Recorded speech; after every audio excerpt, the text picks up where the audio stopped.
Our business partners for their outstanding support. KFC, Family Finance, Guahan Insurance, and Cold Stone Wendy's. The Ray Gibson Show, weekday mornings from 6 to 10 on Guam's only FM News Talk Superstation, 93.3 The Point.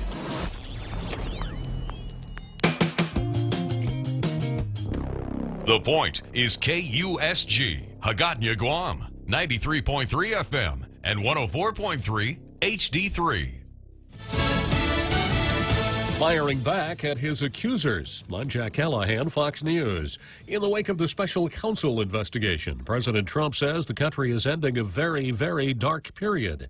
In an exclusive interview with Fox's Sean Hannity, the president blamed what he called dirty cops in the FBI, singling out former Director James Comey, former Deputy Director Andrew McCabe, and former agent Peter Strzok, and about former CIA Director John Brennan, who more than once called the president treasonous. I think Brennan's a sick person. I really do. I believe there's something wrong with him. And I watched for him to come out of the CIA and act that way was so disrespectful to the country and to the CIA and to the position he held. The president says people were hurt, lives were ruined, and he would consider pardons at some point, and he likely will declassify and release the FISA warrants used improperly, he says, to justify surveillance on his campaign. But fired FBI Director James Comey on NBC Nightly News with Lester Holt says the Mueller report also vindicates the FBI. It establishes, I hope, to all people, no matter where they are on the spectrum, that the FBI is not corrupt, not a nest of vipers and spies. Comey, who said right after his sacking the president has the right to fire the FBI director anytime, also told Holt that at that time he thought it could be obstruction of justice.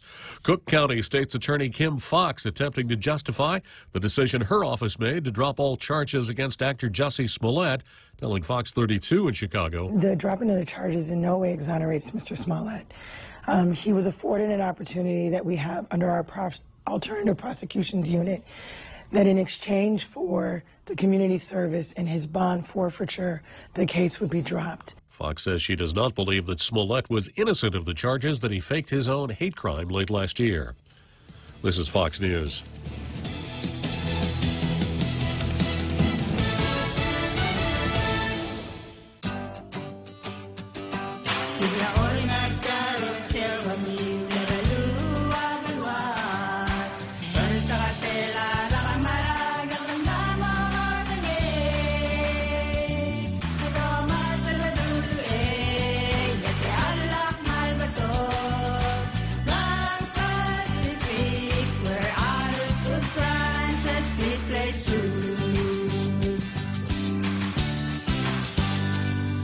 Friendly burgers at Chili's. Indulge in a selection of our famous burgers with a black bean patty. Black bean patties combine beans with onions, parsley, bell peppers, and cilantro. Served with dill pickles and fries. More Latin entrees include the spicy shrimp tacos, Cajun pasta with shrimp, or grilled ancho salmon. Best of all, each entree is just $15 and comes with a refreshing Coca-Cola, iced tea, or Heineken on draft. Our fresh house salad with an entree for just $15. Chili's 3 for Me Let menu. Available for a limited time. Chili's. More life happens here. The FAA's acting chairman, Daniel Elwell, telling a Senate subcommittee on Wednesday that changes are coming in the way the agency certifies aircraft designs as safe. But he justified the program that allowed Boeing to self-certify many of the safety aspects of its 737 MAX jetliners. If we had no ODA at all, it would, an estimation, it would require roughly 10,000 more employees to do that role at the FAA, and about $1.8 billion for our certification office in the FAA. The FAA's Inspector General says that process will be revamped by midsummer. Boeing MAX 737 jetliners are still grounded worldwide as investigators probe the cause of 2 recent crashes that killed nearly 350 people. A plea change on federal hate crimes charges Wednesday from the man convicted of running down counter-protesters at a white nationalist rally. James Alex Fields Jr. has now pleaded guilty to 29 hate crimes counts in connection with the 2017 Unite the Right rally in Virginia. The plea will get him a maximum of life in prison. U.S. Attorney Thomas Cullen says while it won't bring back Heather Heyer, who was killed, and heal those who were hurt. It is our hope that this plea provides some closure and helps these victims move on with their lives. Fields will be sentenced on the federal charges in early July. He must also be sentenced on his state murder conviction, for which a jury recommends life plus 419 years. Gernal Scott, Fox News. Jake Patterson said he'd plead guilty to spare his kidnapping victim, Jamie Kloss, the ordeal of a trial. Wednesday, he made good on that promise, admitting to the kidnapping and the murders of Jamie's parents last October. He faces life in prison. In New York, I'm Jack Callahan. This is Fox News. If you have family or friends getting treatment right now at St. Luke's Medical Center in the Philippines, we want to connect with you. Hafaday, I'm Joe Guam. Thanks to our partners, we're bringing Mes Samoru to St. Luke's in Global City. I'll be playing a free show on March 29th from 2 to 4 p.m. in the St. Luke's Piano Lounge for all our Guamanians out there. All family members accompanying the patient are invited to join us, but seats are limited, so please tell your family to go to joeguam.com to register online and reserve your spot. This event is presented by Guam Windward Memorial. Special thanks to our affiliate partners, Stay Well Guam, Take Care Insurance, Guam Hearing Doctors, Lombard Health Eye Clinic, Guam Premier Outlets, and Coast 360. Our contributing partners, Moylan's Net Care and Data Management Resources. Our supporting partners, American Music, Fizz & Co., The Coconut Tree Company, Kadu Restaurant, and our promotional partner, The Point, Sidus Mossids, and Biba Mes Samoru. I'm proud to be a Guamanian, where America's day begins. And I can't forget the women and men who fought for my brown skin. Welcome to Tall Tales with Bob Klitzkie, the only show on talk radio where common sense is a lot more common. Phone lines are now open at 888-TALK. That's 888-8255. And now, The Point proudly brings you Tall Tales with Senator Bob Klitzkie. A well-regulated militia being necessary to the security of a free state, the right of the people to keep and bear arms shall not be infringed. We start that way every day. Second Amendment, United States Constitution. It is an indication that I consider the Constitution to be a really important part of our situation, our life, our lives, etc., the Constitution, the laws, etc., the rule of law, some of the other things that make Guam a really good place to live. So as a reminder, I will start the program reading that Second Amendment every day. It's also a sop to my part of my international radio listening audience who are pro-gunners. I'm a pro-gunner myself. Occasionally, I will dig up an article that talks about what the anti-gunners are trying to do to take guns away from people. I don't have one of those today. So instead, we'll proceed straight to the editorial in the Daily News, because this is part of that program that we call what, Real Joe Cruz? Zemi Kutney. Which means? Meet the press. All right. So or press the meat. All right. Zemi Kutney is our backwards bilingual play on words that means meet the press.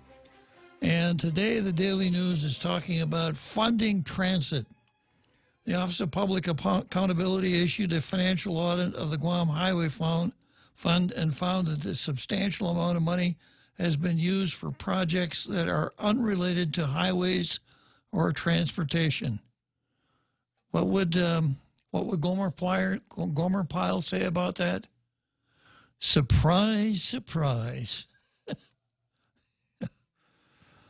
Given the state of Guam's roads and the high number of traffic-related fatalities we had last 25 years, including 14 where pedestrians were killed, our roadways need every penny collected for the fund. It's time to devote the money from this fund to the agencies and projects it is supposed to support.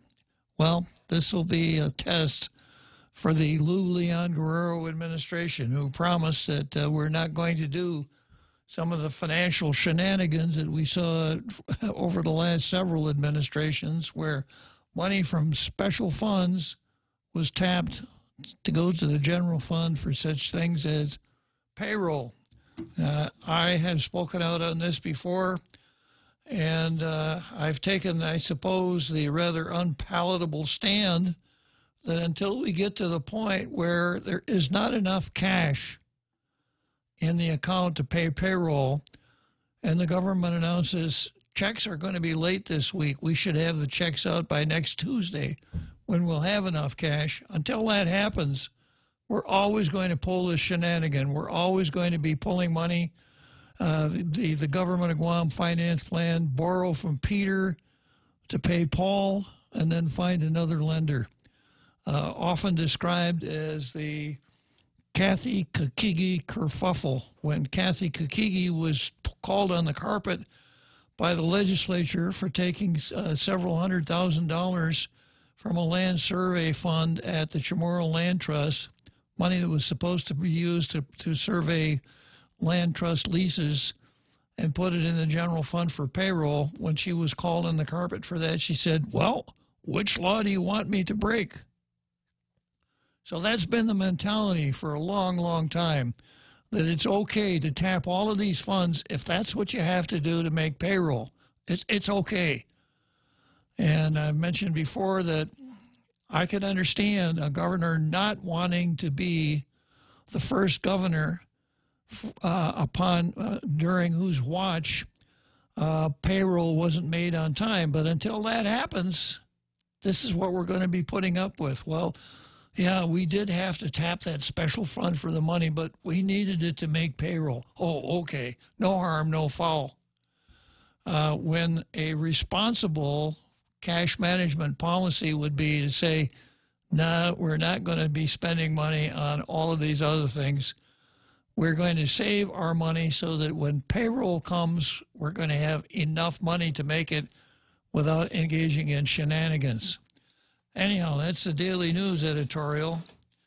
And then we get to the really meaty one, as usual, the Guam Daily Post. And by the way, if you read the Daily News and the Post, their coverage of the vote on Clint Rigel's bill to legalize marijuana was stunning. Front page story talked about the passage of the bill, et cetera, et cetera. The Daily News kind of half-heartedly said, well, you know, they've been debating it, and I guess they're probably going to vote on it tonight, but we don't have it right now. So as usual, the Daily News, as you were the Post, was at least one day ahead and about 3 feet deeper than the Daily News. Okay, here's the editorial for the Post. By the time our forum section went to press, in other words, at the time that this editorial was written, Guam's 15 senators were still on recess, but were expected to vote on the proposed recreational marijuana law by Wednesday evening. If they did so, this would be one of the most impactful measures that passed the legislature in less than 2 months, despite the abundance of other issues most everyone on Guam knows all too well. The proponents of recreational marijuana, or at least some of the loudest, have argued that despite the legalization of medicinal cannabis, they're still unable to get a Guam physician to write a recommendation for cannabis. Now, I want to just stop there. And I would have to say that not being a doctor and not being thoroughly familiar with the rules that govern doctors, but having read a little bit about doctors, controlled substances, DEA licenses, etc., I don't think that I would be willing to write a recommendation to one of my patients that says that marijuana might improve your condition. Now, I know that the smart money, where is he sitting over there? He's always over there. Yeah, right over here. Yeah, and his lazy boy. He always knows a whole lot more about what I'm talking about than I do. He's saying, oh, it's not a prescription. It's just a recommendation, so it's all right. It's not illegal. And I would introduce 2 words into that conversation. Condition precedent. Real Joe Cruz, do you know what those words mean? No, sir, I don't. Okay, a condition precedent means an event that must occur in order for another event to occur. So, as I understand the medicinal marijuana law, in order for a person to procure medicinal marijuana, he must have a chit from a doctor that says, my study of this patient's condition is that I think that marijuana would improve his condition. If having that chit from a doctor is a condition precedent to that person being able to buy medicinal marijuana, then you could call it a recommendation, you could call it a prescription, you could call it a hippopotamus, and it wouldn't make any difference because it would still implicate the doctor in a scheme to help someone procure a controlled substance that is on Schedule 1. It's against the law, federal law. So if I were a doctor, I wouldn't touch that whole recommendation mechanism with somebody else's 10-foot pole. I'm going to see how Kellis feels about that. Afternoon, Kellis. Well, just when I called, I think you said what I was about to say. I would think that one of the conditions that has to be imposed is that marijuana would not be a Schedule 1 narcotic. Okay. Isn't that from the federal government? Uh-huh. And I think it's still a Schedule 1 in the eyes of the federal government. Right. And so I don't think that us changing the law here on Guam changes it from a Schedule 1 to a healthy natural plant that grows in nature, as everyone says. There's nothing wrong with it. But then, opium and hemlock and arsenic all are natural occurring plants, and I don't see these guys saying, well, let me smoke hemlock and arsenic and et cetera. Well, some do on the opium. Yeah, the demand for hemlock has gone down considerably over the ages, but it's a good point. And I make that point almost every day when we talk about marijuana, that it is against the law. It's against federal law to possess, manufacture, sell, et cetera, marijuana. And transport. Yeah, import. And the fact that we've got this law in the books doesn't change that. And that's why I would say that for a doctor who is subject to the scrutiny of the DEA, I wouldn't want to write a piece of paper that allows someone to break federal law if that piece of paper is a condition precedent. Well, I think that what they're getting around it is they are not, and I think it's kind of silly, they're not writing a prescription. They're just making a recommendation, which I think would still be could get them in trouble with their license. Well, and that's why I gave the vocabulary lesson to the real Joe Cruz. The key words are condition precedent.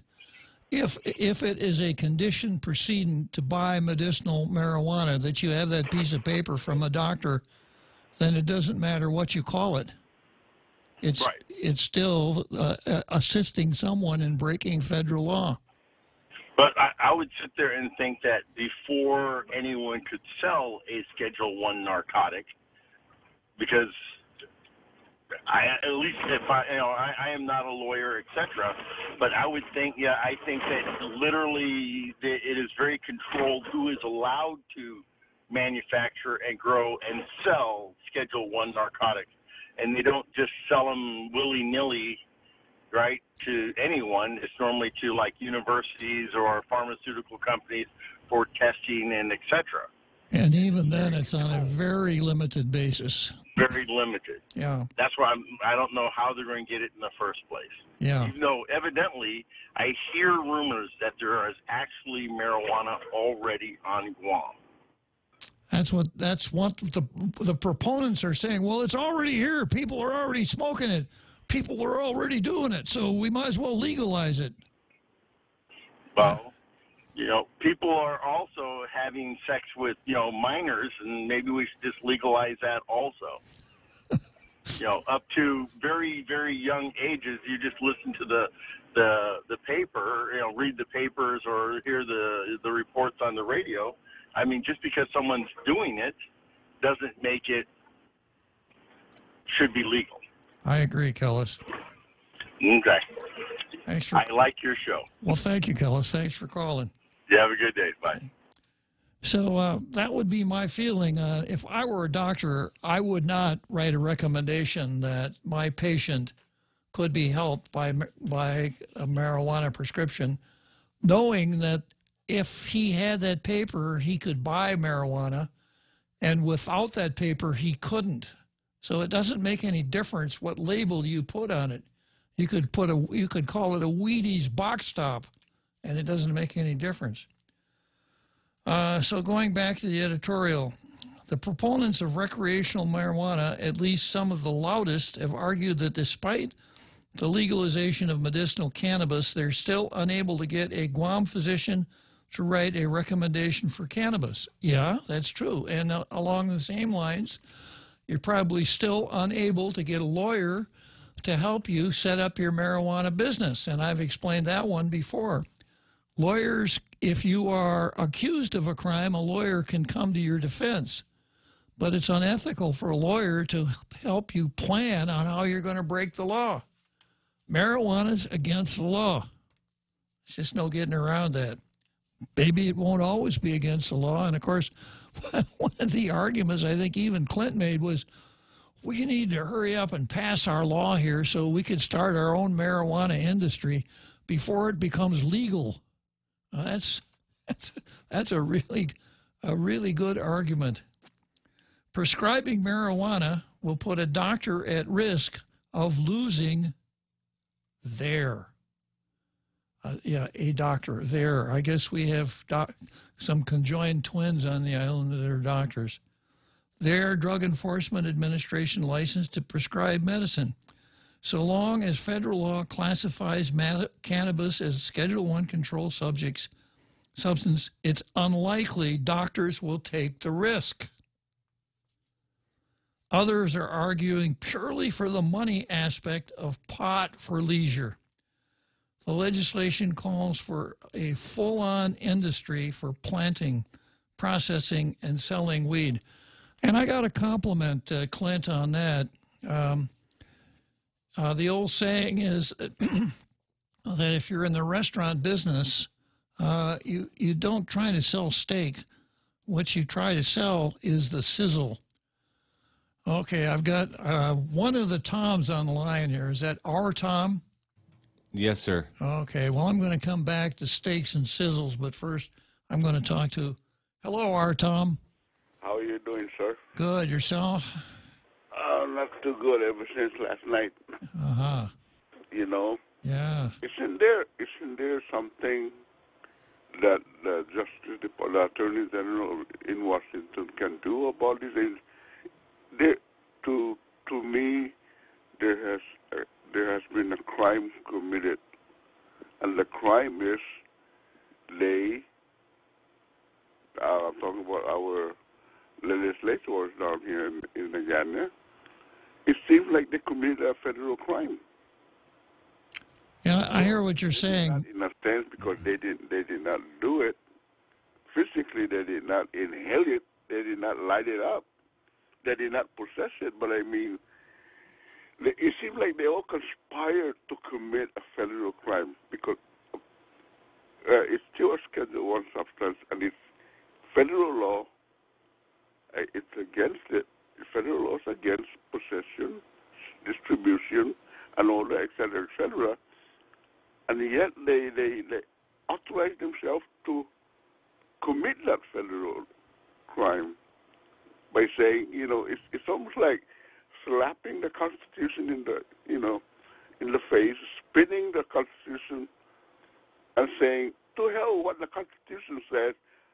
I want marijuana. I want to use marijuana whenever I want to. That's basically what it boils down to. Well, I mentioned yesterday, Tom, that I mentioned more than once that every one of the 15 senators has taken an oath to support the Constitution and laws of the United States. So how one who has sworn to uphold the laws of the United States can justify passing a law that directly violates the laws of the United States seems to me gets involved with the big E, ethics. Now, whether a crime has been committed, it's a little bit premature to talk about crimes because the bill is passed. It hasn't been signed by the governor. And ordinarily for a crime, to prosecute a crime, you'd have to have something called actus reus, in other words, an act. But I'm going to get into the legal aspects and what can be done about it a little later on in the program, Tom. But I think I share your abhorrence of a group of people who have taken an oath to support the laws of the United States, so blatantly disregarding the laws of the United States, whether it's a crime or not. Yeah, and even if the governor signs this into law, she herself will be spitting on the Constitution, because she also swore to uphold the laws of the United States of America and all federal laws applicable to Guam. Yeah. So. And the Organic Act specifically enjoins the governor of Guam to execute all federal laws. So it's even stronger on the governor. Yeah, it sounds so weird that, you know, to rob a bank, it's illegal to rob a bank. And it's just the same thing as saying, I want to rob the bank, I plan to rob the bank, and I'm going to rob the bank. It's the same kind of idea. They know it's against the law, and they say, I want to possess, and I want to sell, and I want to distribute a controlled substance. When they know it's against the law, it's basically the same thing as planning to rob a bank. They say they know it's against the law to rob a bank, but they say, I want to rob the bank anyway. I don't care what the law says. It's that idea that's going through my mind. Why are they doing this?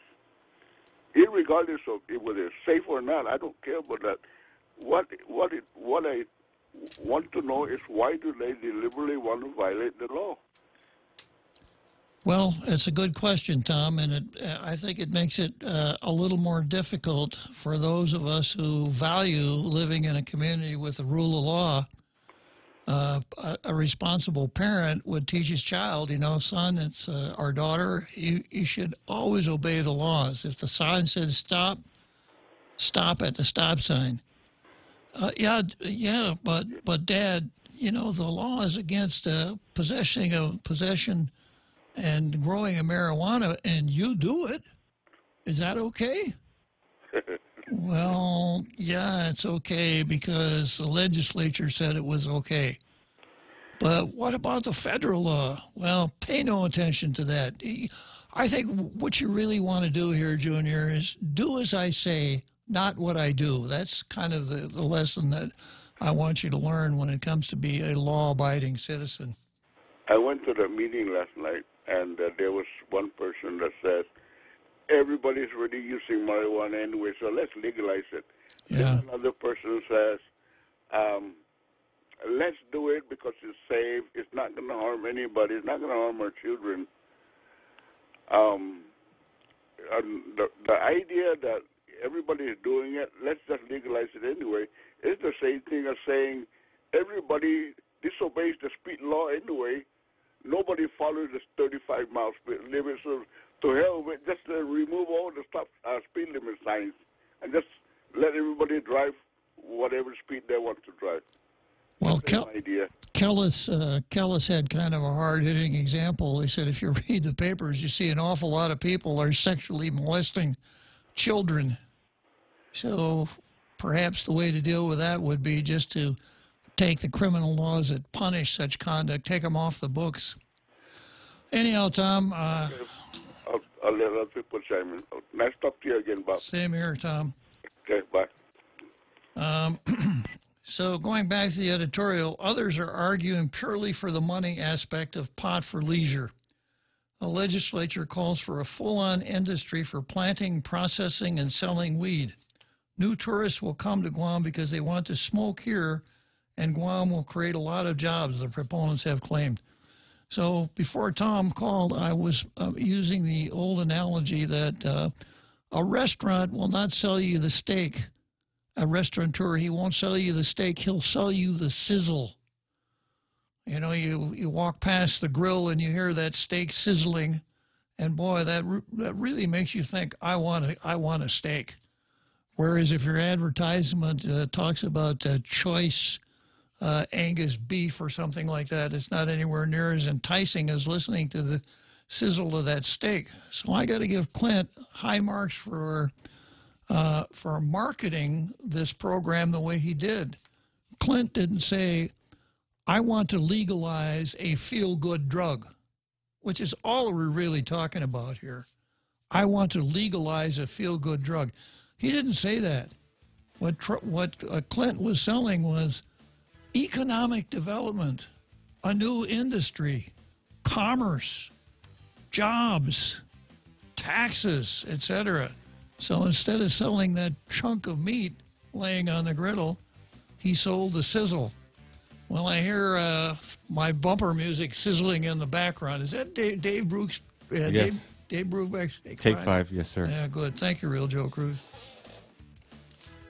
Save big. Save really big when you bundle up your insurance policies with Nanbo Insurance. Insure your home, auto, motorcycle, or business with Nanbo and enjoy great savings, up to 50%. When it comes to insuring your property, no one knows better than the company with over 50 years of service to the community. Don't compromise the things that matter to you most. Call Nanbo today at 477-9754 or visit nanbo.com for more information. Nanbo Insurance, serving you since 1968. The GCC Votech Class of 79 is back. Join them on April 27th at the Onward Beach Hotel for a night of dinner, dancing, skits, and reminiscing. It's been 40 years since graduation, so take advantage of this once-in-a-lifetime chance to relive the memories. There's also a memorial mass on Friday, the 26th at the Santa Teresita Church. Be there at 5:30 for candle placement in honor of classmates who've gone before. Tickets for the reunion on the 27th are on sale for $40 a person. For details, find Connie Kittigwas and Nicholas at 488-6108 or Kathy Diaz, 777-3243. Bebus 79ers. We now return to Tall Tales with Bob Klitzkie, soaring over the confusion with his superpowers of truth. Call 888-TALK. That's 888-8255. So anyhow, good job of marketing, Clint. Rather than trying to get the people convinced to change our laws, violate federal law to make it easier for people to buy a feel-good drug, Clint sold economic development, greater taxes, more tourists, cleaner streets, fewer typhoons. No. But a nice marketing ploy. If this measure would be the next catalyst for the next economic boom on the island, then why are the Chamber of Commerce and Guam Visitors Bureau calling for senators not to rush their decision and instead wait for a thorough study? Now, you could actually kind of bifurcate this this question, or the what happened last night, and that is, should the legislature have passed Clint's bill? That would be part of the question. The other part is, did the legislature move too rapidly in passage of that bill? Was it irresponsible to move it along so fast when obviously some parts of the community, the Chamber of Commerce, the Visitors Bureau, Kellis, and others have questions? And I think it's possible, it would be possible for a person to say, if the bill had been more deliberately managed, I might have been in favor of it. But I don't like to see things that are this important, that it may have this social impact, pushed so fast. And you'll also hear people using the analogy, rammed down my throat. The opponents of legalized recreational marijuana use on Guam have made various arguments too. primarily voicing their concern for the future of our island community that's already beset with meth-addicted residents who land in jail, get freed, and get arrested again for thefts, robberies, and beating their loved ones. The proponents of recreational marijuana camp have argued that marijuana and hard drugs such as meth are different, but that doesn't help to allay real concerns about what our community has become. At the core of the issue for those who don't want to add to the drug crisis that already plagues our island is a message we'll be sending our youth if they see adults smoking weed. And that's the point I made a little earlier. Son, when you grow up, girl, when you grow up, stay away from drugs. Don't go near drugs. You could ruin your life. Dad, didn't I just see you smoking marijuana? Well, yeah, but that's different. Pay no attention to that little man behind the curtain over there smoking marijuana. Just pay attention to the Wizard of Oz on the screen who's saying, "You dare question the great Oz? Just say no to drugs." The proponents of recreational, as you were, they're back to the editorial here, there also have been concerned about the impact that residual smoke at home and within multi-residential dwellings will have on the young children and even the adults who don't want to have anything to do with the smell of marijuana. So, unfortunately, I don't have the whole editorial here. I've got to go on my phone and get the rest of that editorial. I had some technical difficulties this morning, and I wasn't able to print things up the way I ordinarily do, so you'll have to bear with me for just a second here.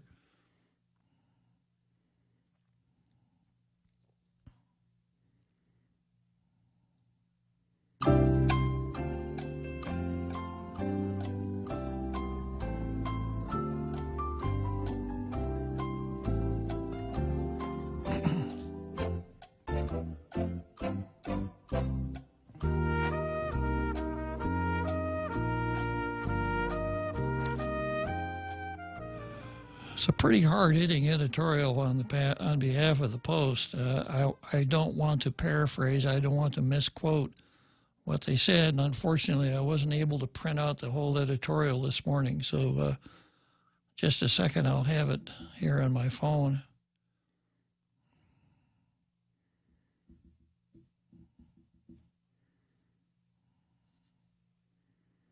I hope.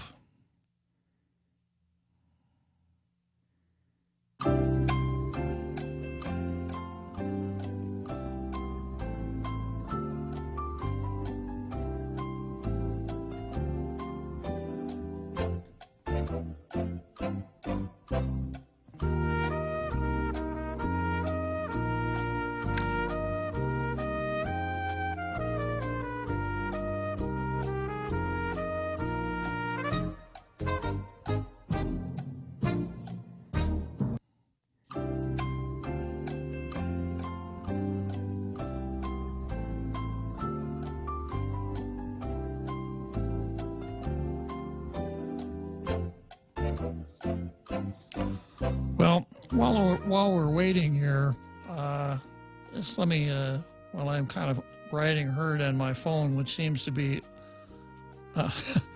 unusually slow today, let's talk a little bit about horses for a second. And, okay, good, I got a call on line one. Maybe my phone will come to life while I'm on the phone with Domingo here. Hello, Domingo. Off day, Senator Bob. How you doing, sir? Real good. Yeah. I hope you don't mind us talking about the marijuana deal or the passing of the bill. Go right ahead. Well, I'm not a proponent nor opposition to the recreation use of marijuana. It's been around for years, decades, pretty much dates prehistory. However, other than the cultural aspect of it, yes, it is. We do have laws saying that it is illegal. But one thing that came to mind when you mentioned that how quickly that this thing came about, and how we're making decisions something on so quick. But I just wanted to point out that this would probably not have come about if the previous administrations had put forward the medicinal marijuana use, because we have a lot of people who are proponents of the medicinal marijuana, but yet we still have nothing in place for the use of medicinal marijuana. And I'm not talking 1 year, 2 years. Isn't it going on for 4 years now? 4 or 5 years that we still have nothing in place? Why do you think that is, Domingo? I'm just saying that the people of Guam voted on the referendum for the medicinal marijuana, and yet nothing was moved forward. And so the proponents of the medicinal marijuana probably took it one step further, and now it's the recreational use of marijuana. And, for me, I am totally, that I totally agree, and I'm sure that a lot of people agree that marijuana around children is definitely a big no-no. And I'm glad that the GDOE issued a statement saying that they still have a policy in place saying that it is a drug-free campus and all that jazz. And I'm sure that UOG and GCC will also follow suit, making similar statements. But like I'm saying, I'm just playing the devil's advocate at this point as to I can kind of understand why this the recreational use of marijuana was being rammed through, because nothing was being moved on the medicinal side. Well, let's just stop there and examine that for a second, okay, Domingo? Sure. Yesterday I kind of hypothesized that perhaps the plan all along was to soften the market for recreational marijuana by coming along with the medicinal marijuana first, because it's much more difficult for people to oppose something that appears to have a positive medicinal effect. So perhaps that was the part of the strategy, that those who were proponents of medicinal marijuana never were really that excited about having it in the first place. It was just step one towards the objective that was the one they really wanted to reach. And the second thing is, the reason we didn't have medicinal marijuana, if you followed it all the way along, was, using an analogy, the whole idea was just too big for our shop. If you look at the approval and marketing of drugs in a country like the United States, it's a pretty large undertaking. So, the referendum passed, but, when it came to the testing and all the rest of those sorts of things, I think a good argument could be made that a city of $160,000 is unable to do such a thing. I agree. Yeah. So again, that is one possibility, but I'm just saying that the other possibility would have been that the medicinal marijuana, if it had moved forward, it is my thoughts that it would appease those who do use marijuana in the first place. That I actually personally know some people who use marijuana because of their glaucoma, and I'm just saying that they are pretty much in a pickle, because yes, it does provide relief for their glaucoma. However, it is considered a controlled substance, which has not been recognized or regulated for medicinal use. So, well, it's an interesting hypothesis, Domingo, but I think I'm going to stick with my original thoughts that the proponents of medicinal marijuana really saw that as step one towards recreational marijuana. We should get folks who are the proponents, such as Clint Rigel himself, and ask him that question, do you believe that the medicinal marijuana was to soften the market? Ask him that question. And what about Andrea Pellicani? She has been a proponent of medicinal marijuana for the longest time, and ask her that question. Do you believe that the medicinal marijuana was to soften the market for recreational marijuana for all? You know, ask them these questions. I just stated my hypothesis, Domingo. I'm not in a position really to ask anybody any questions. But what I do is comment on the things that I observe, and I try to bring my own ideas, experience, etc., to the things that I observe and develop hypotheses off of it. But that's my hypothesis on the medicinal marijuana, that it was not a serious endeavor to begin with, that the ultimate goal is what happened yesterday. A bill to legalize a feel-good drug is what we wound up with, regardless of what color paint you use to paint the car. That's what's under the hood. Yeah. Well, the only thing that I could hope and pray for now is that the current administration is going to take it seriously and again put the regulations in place so to minimize any of the bad effects of the drug.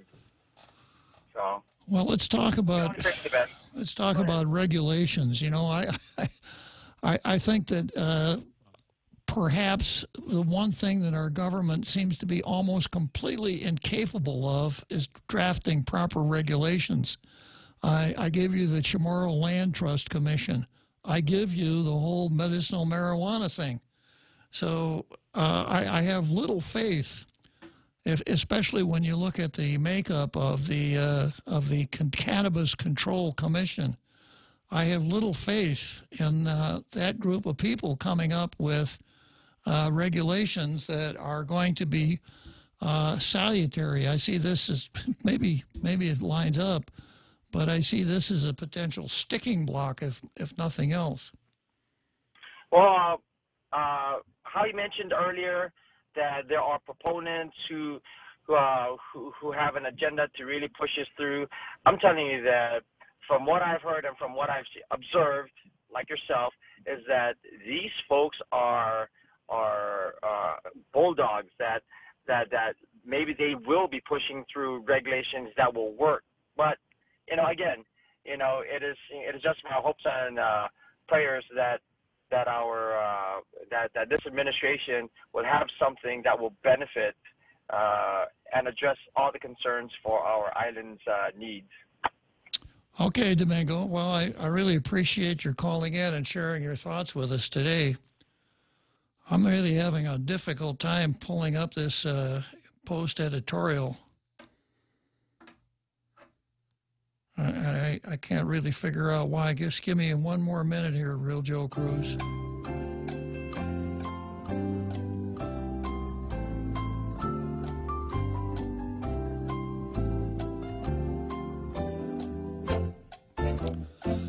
I guess I'll have to come back to it later on after I figure out some way to get at it. But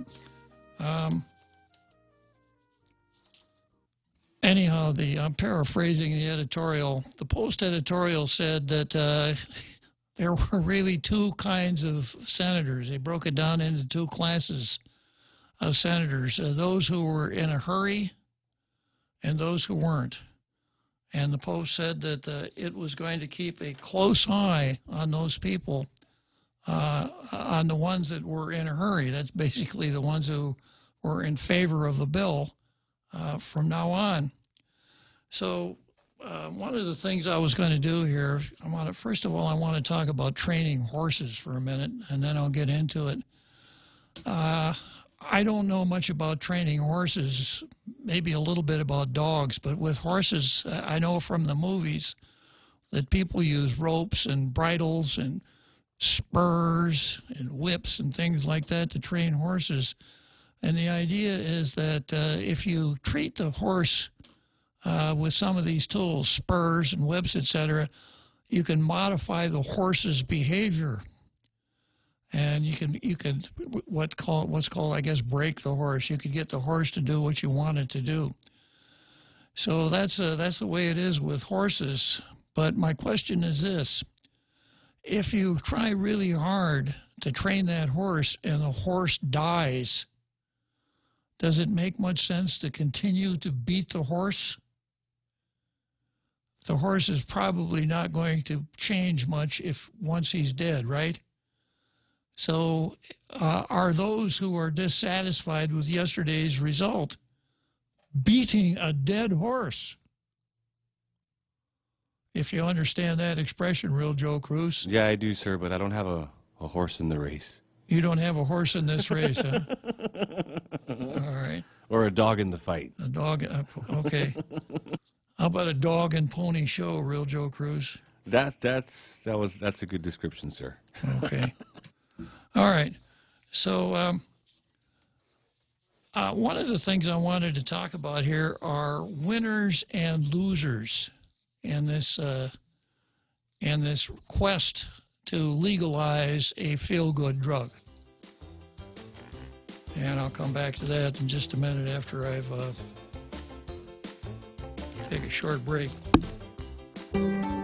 Guam Regional Medical City. We bring the healthcare advances of the world directly to you. We are an acute care hospital that complements your needs with our robust outpatient specialty clinics. From preventative care to critical care, we strive for consistent excellence at GRMC. Our core philosophy is where patients are partners, which means we work as a team to make a healthier version of you. For more information about GRMC, visit us at grmc.gu. The stations of Choice Broadcasting are celebrating April 2019 as National Earth Month with the return of our Upcycle Mascot Showdown. We've invited the public elementary schools to set the example and build their school mascots completely out of recyclable material. Stay tuned to our stations to see how you can vote for your favorite school this April. Celebrate Earth Month with our students in the 2019 Upcycle Mascot Showdown. Brought to you by the Agania Shopping Center, Lolita Kamet from Remax Diamond Realty, Sylvan Learning Center, Family Finance, Buddy's Home Furnishings, and the stations of Choice Broadcasting.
Here we are back again.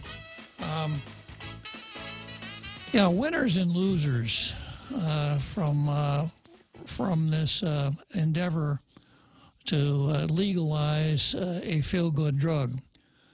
And I would make a couple of observations. You know, there are people have feelings. When I say feelings, I'm not talking about a thinking process. I'm talking more in terms of emotion. And people develop feelings about things that their public servants do, senators, governors, whatever. And you could measure feelings in a couple of different ways. There is depth of feeling, and there is breadth of feeling. And the second is probably the more important than the first. So we hear a lot of people say, well, you know, the majority of people here are in favor of Clint's bill, and that may very well be in favor to the point where if somebody approached them and said, do you like the bill? They'd say, what bill is that? And you explain a little bit, and they say, yeah, I don't have any problem with that. So breadth of feeling, you might find a lot of people like that. You might even find some people who would go online and vote in an online or mark in an online poll. That would be the depth of their feeling. You might even find a few people that come down and testify at public hearings. On the other hand, depth of feeling oftentimes is much great. Depth, not breadth, but depth is often much greater amongst people who are disappointed in what a public servant has done. And I will give you the Juan Pat 10. If you go back to November 21, 2014, Acting Governor Ray Tenorio sent a salary increase to the legislature, giving each of the salaries about senator about a $25,000 salary increase, giving himself a large increase. All of the increases retroactive, almost 2 years, and there was an outrage, and the outrage was broad-based, but there were a number of people who had great depth of feeling and took it upon themselves to bring that depth of feeling to bear on the Juan Pat 10. And you'll remember 6 of the Juan Pat 10 did not get reelected. Some of the... Do we have a male or female majority here, Real Joe Cruz, in our legislature? Female, sir. Yeah, some of those females actually kind of rode in on the turn the rascals out wave that resulted in the actions of the Juan Pat 10, a phenomenon that the current speaker, Tina Rose Munya Barnes, is very familiar with, having been one of the members of the Juan Pat 10. So although there may not be a widespread opposition to Clint's bill, there may be deep-seated opposition to Clint's bill, and that's why I wanted to talk a little bit about winners and losers. So I think probably if you were going to score it, Clint comes out of this as a winner. And I think probably Talina Nelson comes out as a winner. I don't know that I would chalk anybody up as having lost much on this, except perhaps all 8 that voted in favor of it. There's a potential loss there for the reasons that I mentioned with the depth of feeling. But I would count both Clint and Talina as winners because it's my observation that when it comes to voting for senators, people want to vote for someone who stands for something, and that the stand that he takes is consistent. He's not for something today and against it tomorrow. Certain consistency, standing for something, and the ability to speak out and support what it is that he stands for. I think a way of looking at it is this, that a politician who has a reasonable amount of credibility, because he stands for something, I'm sorry, because they stand for something, Real Joe Cruz, not he. Someone who stands for something, who has a message, and is able to communicate that message is ordinarily going to be a pretty successful politician.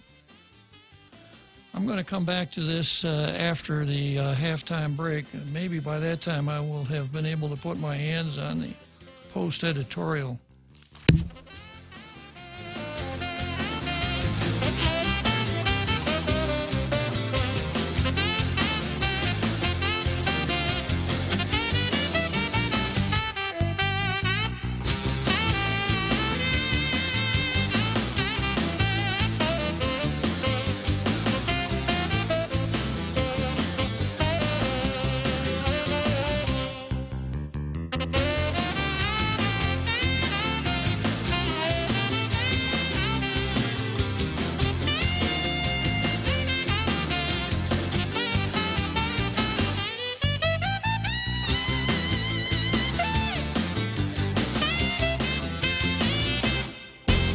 The Point is KUSG, Hagåtña, Guam, 93.3 FM and 104.3 HD3.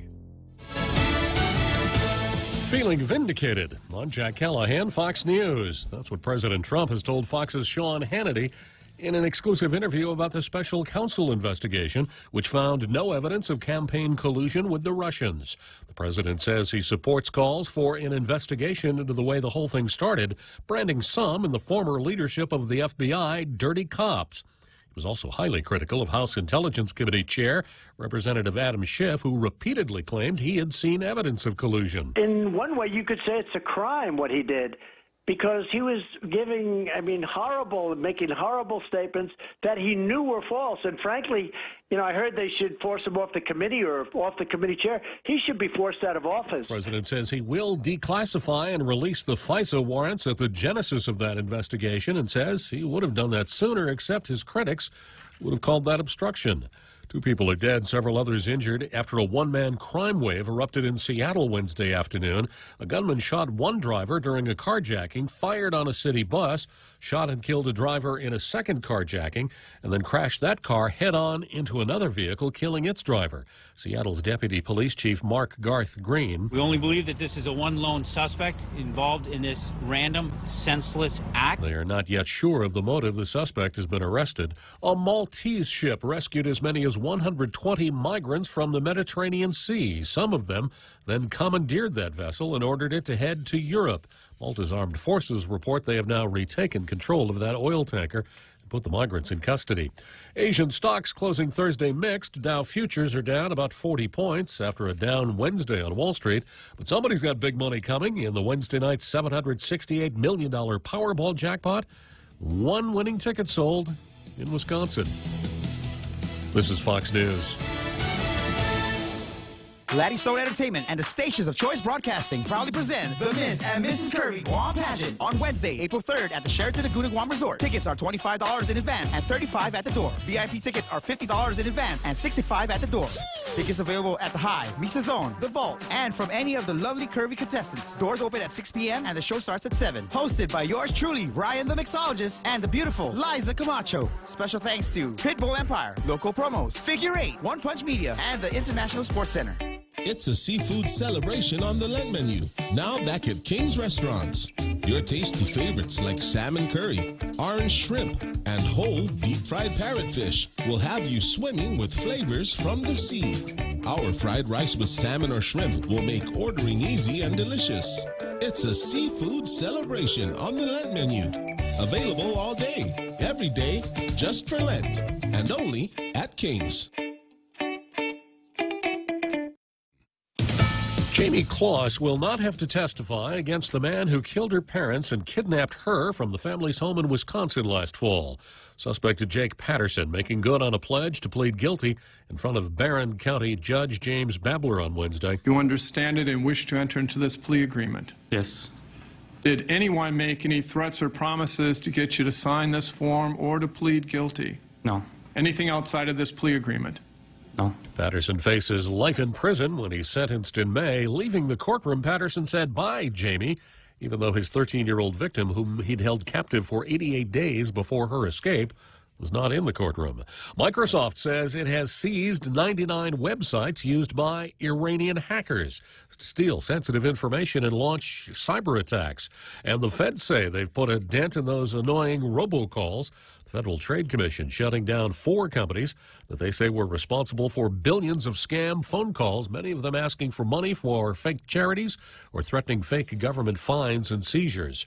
British lawmakers have voted on 8 different possible Brexit options, none getting the majority support needed to clarify the UK's next step. Parliament is trying to find an alternative to Prime Minister Theresa May's twice rejected Brexit divorce deal. The boys of summer are back today as baseball returns. The reigning champion Boston Red Sox will begin their repeat bid today against the Seattle Mariners. The Mariners entering today with the best record in baseball thanks to that 2-game sweep in Tokyo to open the season against the Oakland Athletics. Among the other 14 games on tap today to open up the 2019 season in the majors, Bryce Harper will make his debut in Philadelphia with the Phillies as they host the Atlanta Braves, and the Cincinnati Reds will face the Pittsburgh Pirates to commemorate the 150th anniversary of the first professional baseball team, the Cincinnati Red Stockings. Matt Napolitano, Fox News. In New York, I'm Jack Callahan. This is Fox News.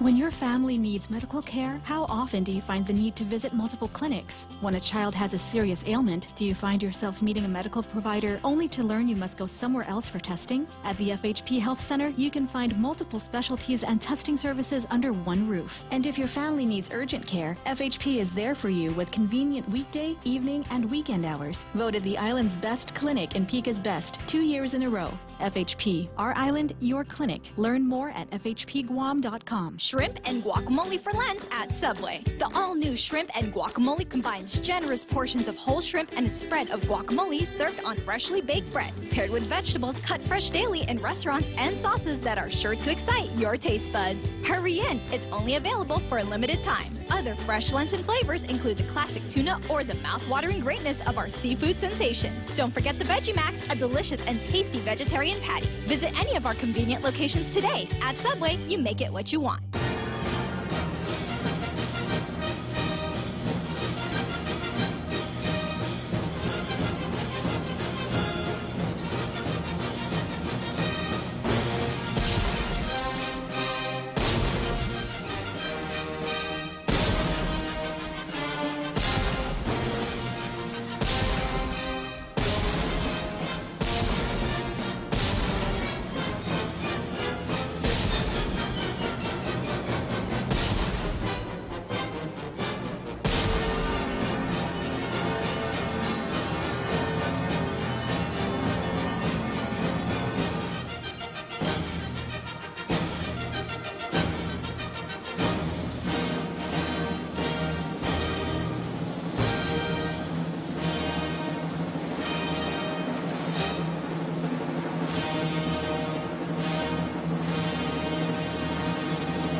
Well, here we are, back from that big halftime break, and during the halftime break, I was able, given the assistance of someone I hold very dear, to get my hands on that editorial, so I'm going to read the rest. Yeah, how about that?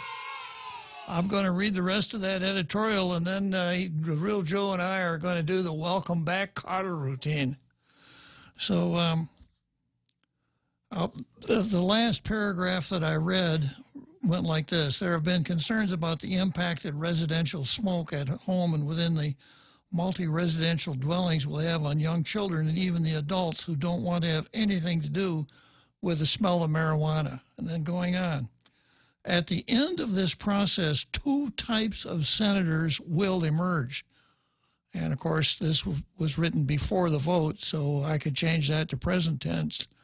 2 types of, or actually past tense, 2 types of senators have emerged.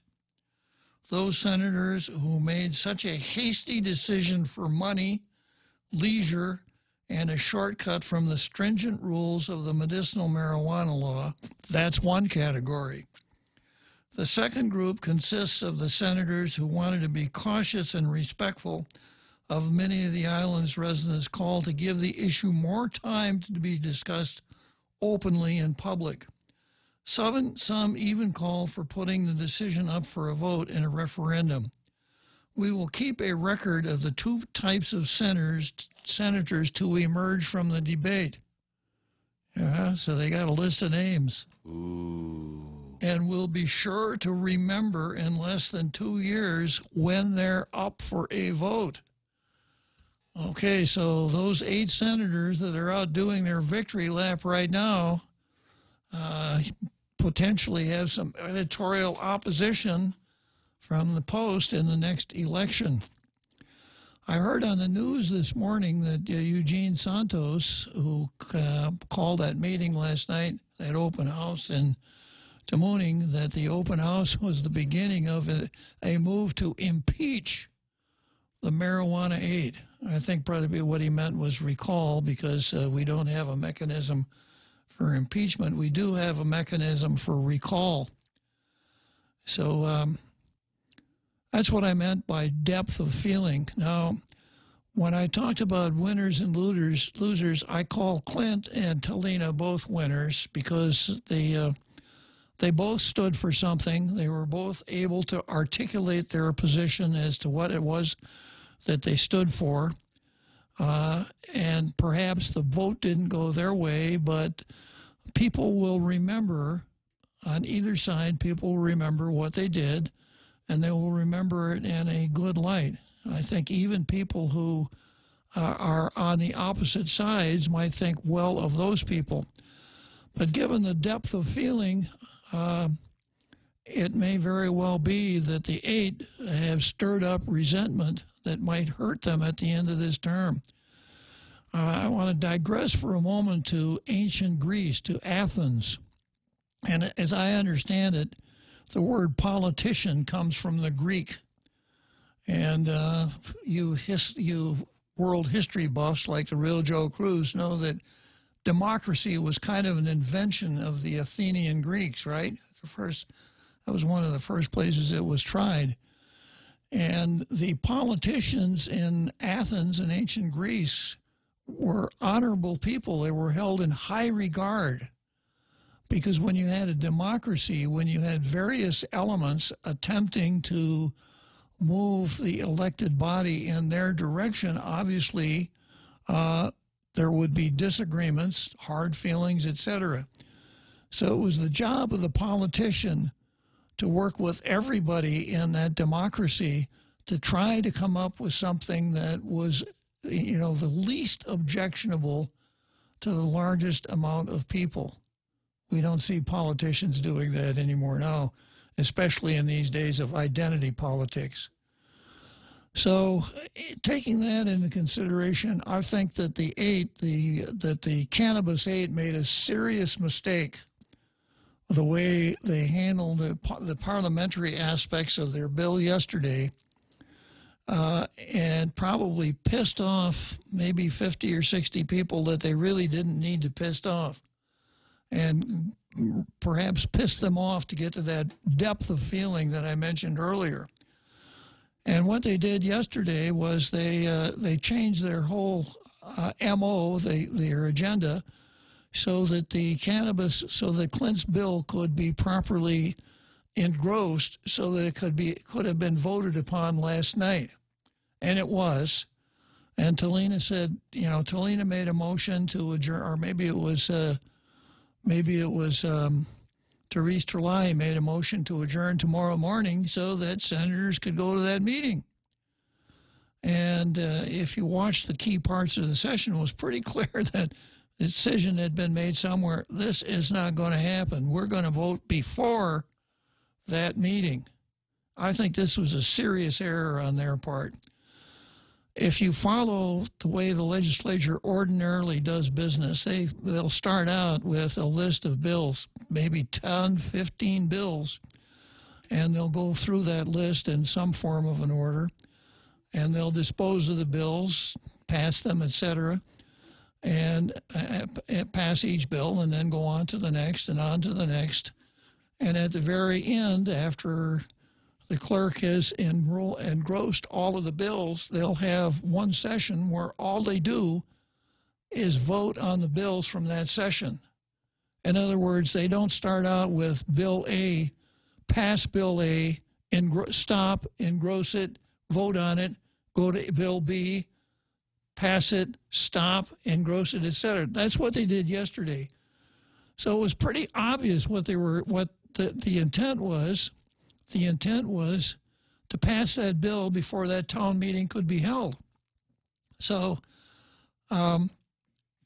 nobody likes a poor loser, that's for sure.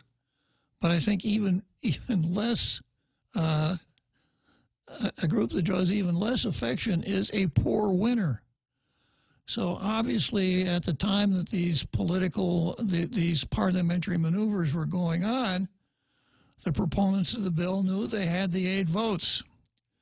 So it would have cost them absolutely nothing to be magnanimous and say, we understand that a group of citizens have called a meeting at Tamuning. We are going to recess so that those members who so desire can go. And we'll come back into session whenever. And then vote on Clint's bill at the end of the session, not hurry up and get it done really quick like they did. So, as I mentioned at the beginning of the show, there are some people who would say, well, maybe it's okay. I just don't want to see it move so fast.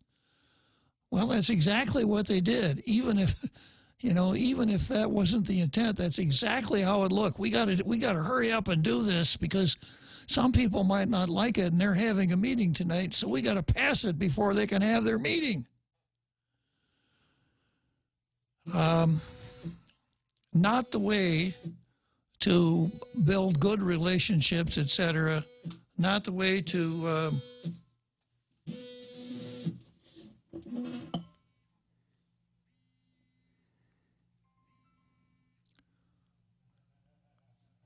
It's pretty busy in there, huh, Bob? Yeah, it is. Not in the spirit of the old Greek politician, where politicians ought to do whatever they can to see to it that their actions are as acceptable as possible to the largest number of people. Okay, so I'll find out what Jack is on his mind today. Hi, Jack. Good afternoon, Bob. Hi. Again, you didn't go back far enough. Yes, it comes from the Greeks, but the root word is politics. Poly meaning many, and ticks meaning blood-sucking creatures. Okay. So that's where the root word comes from. All right, good to know that, Jack. I just wanted to say that, the marijuana debate, whether it's medical or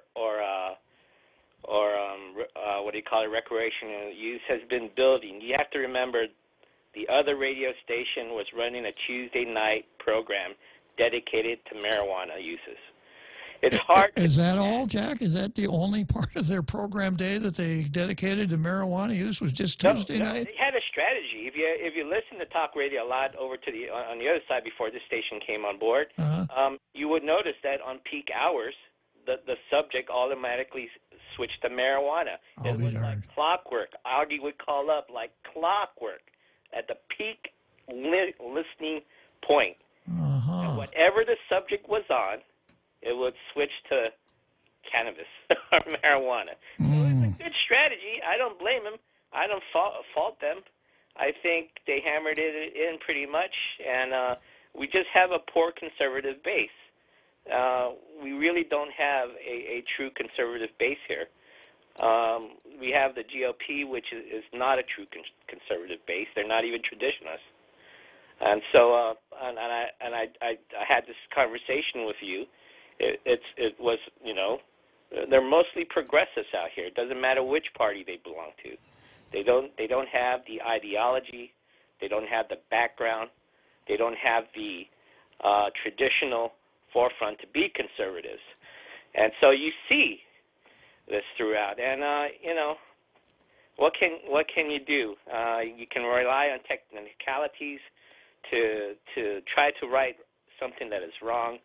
But usually those types of methods, you're just lucky. It has nothing to do with being noble.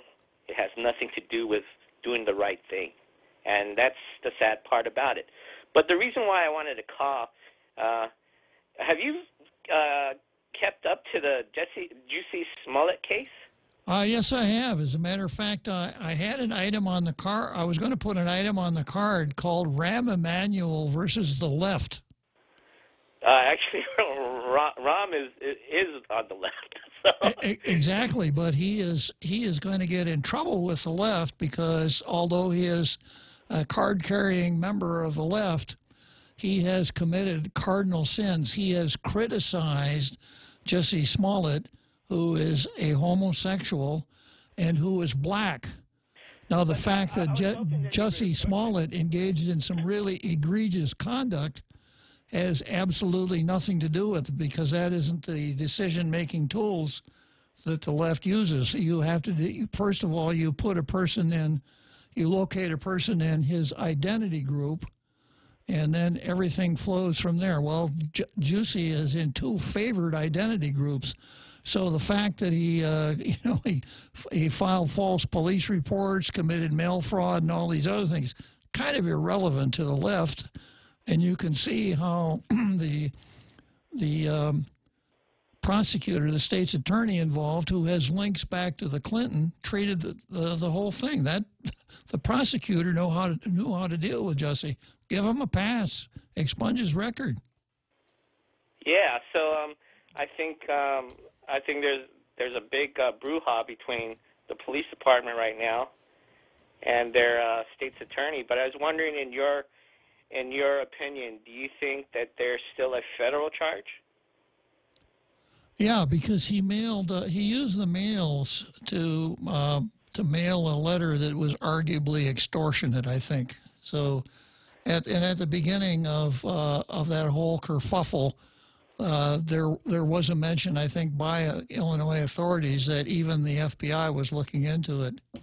As far as Illinois is concerned, it's over. And again, going back to identity politics, you've got a black homosexual who continues to present himself as a victim, by the way, which is, those are two very favored identity groups. And then you've got a police department, which is really low on the totem pole when it comes to identity politics. So he'll get off free. The state's attorney will probably be a candidate for higher office in Illinois, and the people in Illinois will just once again be stuck with where they live, Chicago.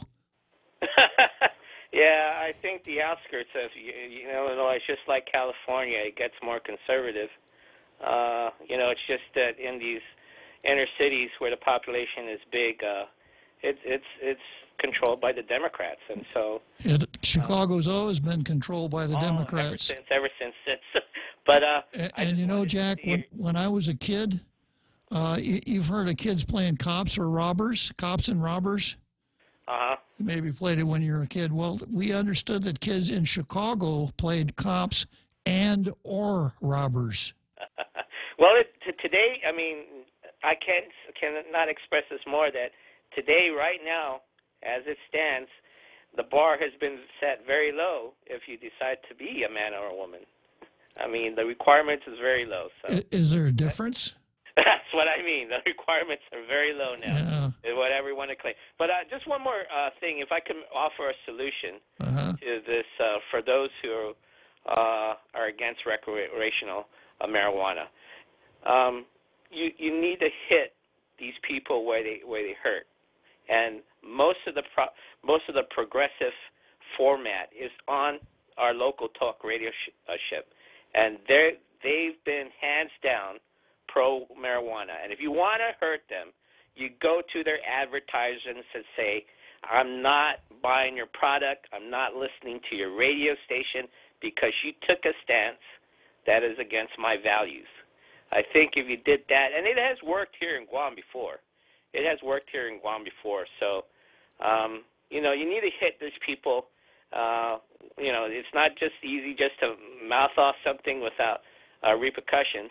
There are repercussions, and if you are a strong conservative base, if you have some sort of value system that attached to it, and you don't like the trend that this is going, you need to hit them in their pocketbook, because that's where they're going. Good point, Jack. Marijuana, and like you said, they said it's an economic thing. Well, let's show them. Good points, Jack. And I have a suggestion that you might take into consideration, okay? Well, what's that? When it comes to talk radio, I think you've pretty well described another station and their approach to this issue. You might talk to all of your friends and say, you know, if you really want the straight scoop, you might tune into The Point and listen to Tall Tales at 4 o'clock in the afternoon, because you're not going to get that same old stuff. No, we're on the drive, man. They all listen to it. Okay, Jack. So anyways, I just wanted to call you, let you know to have a great evening, and I'll be listening all the way home. Thanks for your support, Jack. Okay, well, I guess I knew Jack today. Thank goodness. Okay, well, let's just check and see what people are saying on Facebook here. Real Joe Cruz. Welcome back.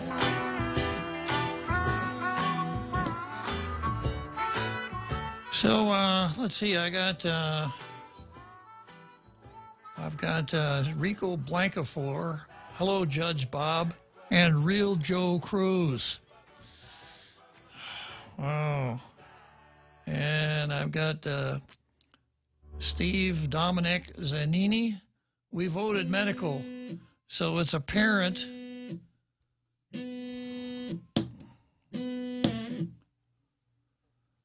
So it's apparent another vote would pass. The Senate dropped the ball with voters' choice. Just because you personally don't agree doesn't mean you speak for all 160 people on the island. Well, okay, so what? I don't agree. I attempt to speak to all 160 people on the island. I don't purport to speak for all 160 people on the island. However, that doesn't devalue, it doesn't reduce the validity of my comments. But thanks for chiming in, Steve. And we got Jack Haddock. I will not smoke. I will not toke. Half a day, Coach Bob and Real Joe.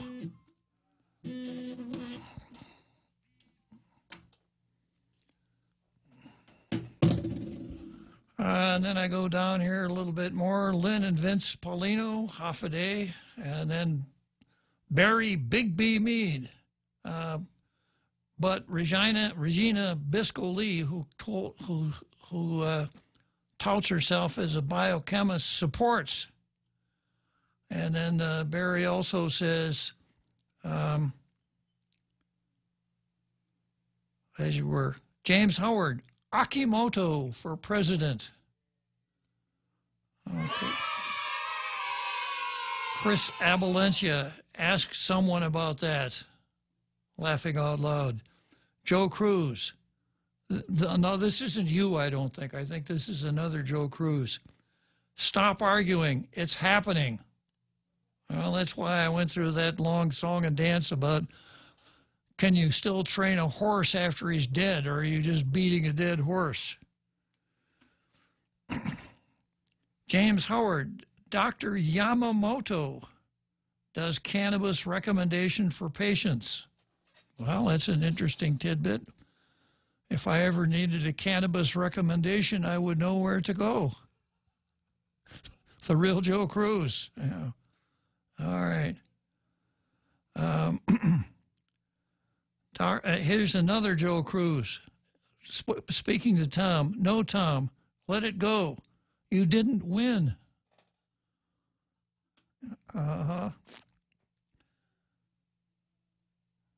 Dave Duenas, how is it that 34 states, 11 of which have adult use recreational marijuana, get over the federal law?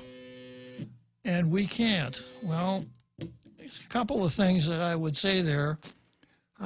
During the Obama administration, the decision was made in the Justice Department to just let it go, right? And that apparently is carried over into the Trump administration. And then second, states have constitutions, and states are subordinate sovereigns. There's nothing in any state constitution that says a state official has to obey federal law. like there is in our Organic Act. So there's a difference between a state and a territory. I guess the second thing I would say is that John Dillinger held up a lot of banks before he got caught. That didn't necessarily mean that he found some legal magic that allowed him to avoid prosecution.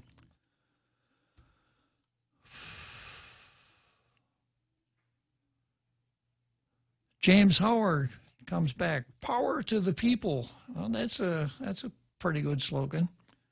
And then another Joe Cruz. Robbing a bank is like smoking cannabis. He's going back to Tom's comment. Well, you know, Tom made an analogy. Nate Horn, evidently to some people it is. James Howard, this reminds me of 1775. 1775, November 10, 1775 was when the Marine Corps was founded. I'm not sure I quite know what else I would refer to concerning 1775. Do you, real Joe Cruz?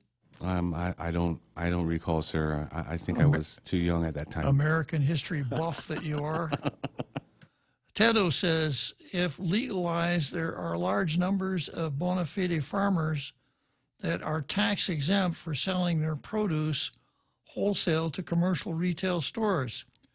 I'm sure they are really thinking about addition to what they farm and harvest and market. Senator Rigel forgot about this. Joe Cruz, your abracadabra magic won't work, Bob. It's going to be legal soon. I haven't even used my abracadabra magic yet. Yeah, you're right. I haven't. You haven't even pulled out the bells and whistles. I haven't used my abracadabra magic at all.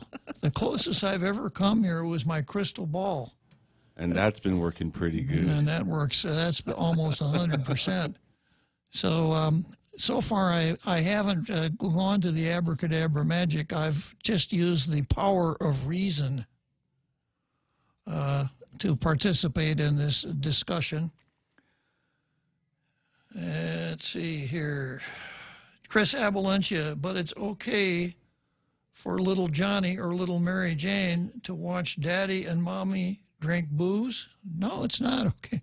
So, you know, this is, I can't remember the name for this logical fallacy, but it goes something like this. A is bad, B is bad, C is bad, but it's no worse than A and B.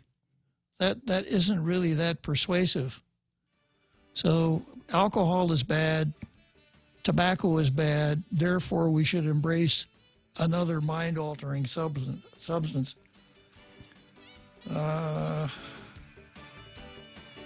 Joe Cruz, I told my kids not to listen to Tall Tales, and he caught me. Now I can't stop him from this. Evil act, yeah. I don't know about kids listening to Tall Tales. I guess it could potentially start a rebellion in the household when a kid listens to Tall Tales and gets his head on straight, and mom or dad, they disagree with Tall Tales. That could be a problem, all right. Okay, we got the seventh inning stretch coming up here. I noticed that Jack Haddock suited up, so we'll see what he does out on the field.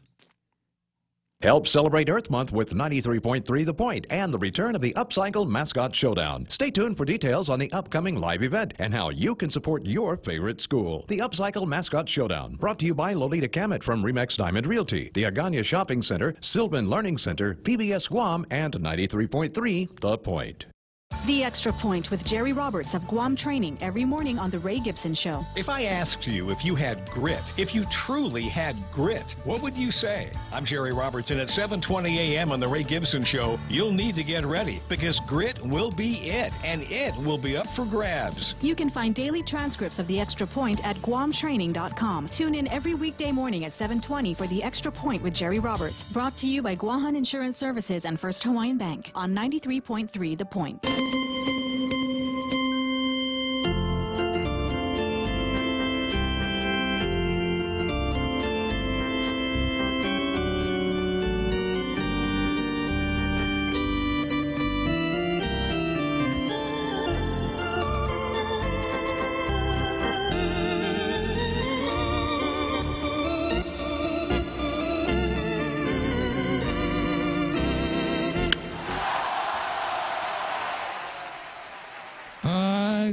watching the right field bleachers, and Jack Haddock, at the crack of the bat, Jack Haddock got up from his seat in the bleachers, walked straight to the popcorn vendor and bought a bag of popcorn. I don't know how to score that in baseball scoring. I guess you put a B or put a P next to Jack's name.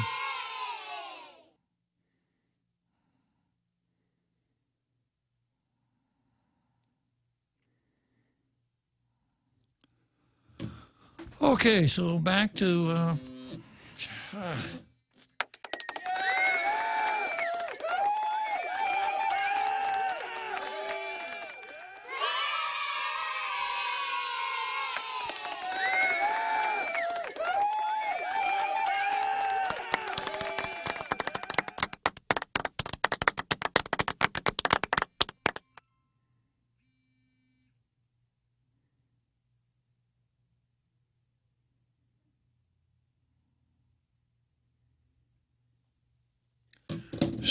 going back to the Facebook comments here. James Howard, you are correct. Cannabis is such evil. Did you know cannabis is directly related to 0 deaths per year since forever? So that means that, I guess, taking the plain meaning of the words, anyone who uses cannabis is not going to die. 0 deaths per year since forever? Is that what it means? Forever, ever? That's what it says, forever. So I didn't know that. Maybe had I known that earlier, my position would be a little different. I'd like to live a little bit longer. There you go, sir. Although I've stretched it out pretty far already.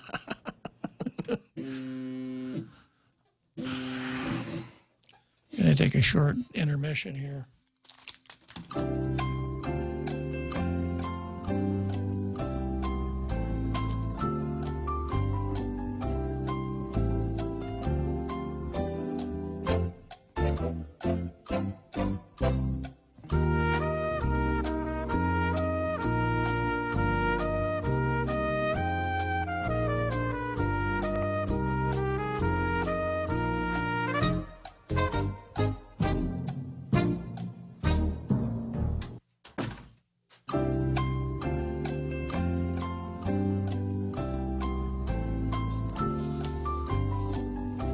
A device here that I couldn't turn off, so I had to give it to the in-house technical expert, the real Joe Cruz.